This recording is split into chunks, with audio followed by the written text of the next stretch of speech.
আসসালামু আলাইকুম। দিগন্ত স্পোর্টসে আপনাদের সাথে আছি আমি মিজান ফারাবি। অপ্রতিরোধ্য লিওনেল মেসির বয়স যেন কেবলই সংখ্যা। মৌসুমের শেষ ম্যাচেও থামলেন না তিনি।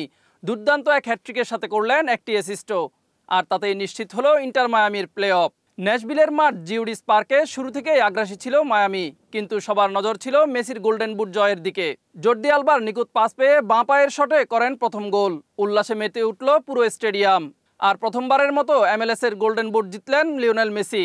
চলতি মৌসুমে দাপট ধরে রেখেছেন লিওনেল মেসি। ন্যাশভিলের বিপক্ষে করেছেন হ্যাটট্রিক। খেলার ৩৫ মিনিটে বক্সের বাইরে থেকে নেয়া দুর্দান্ত এক শটে মৌসুমের ২৭ গোল করে ইন্টার মায়ামিকে এগিয়ে দেন আর্জেন্টাইন তারকা মেসি।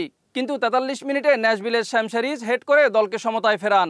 খেলার ৬২ মিনিটে অ্যান্ডি নাজারের হাতে বল লাগায় পেনাল্টি পায় মায়ামি। এতেই মেসি তার দ্বিতীয় গোল করে দলকে সমতায় ফেরান।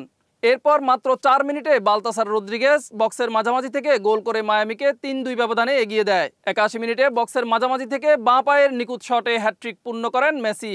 খেলায় অতিরিক্ত সময়ের শুরুতে তেলাস্কো সেগোভিয়ার ব্যবধান বাড়িয়ে ৫-২ গোলে ম্যাচ শেষ করেন। এই গোলেও অ্যাসিস্ট করেন লিওনেল মেসি। সব মিলিয়ে চলতি মৌসুমে ২৯ গোলের সাথে ১৯টি অ্যাসিস্ট করেছেন এই বিশ্বজয়ী তারকা ফুটবলার। সব মিলিয়ে চলতি মৌসুমে ১৯ জয়, ৭ ড্র আর ৮ হারে মৌসুম শেষ করেছে ইন্টার মায়ামি।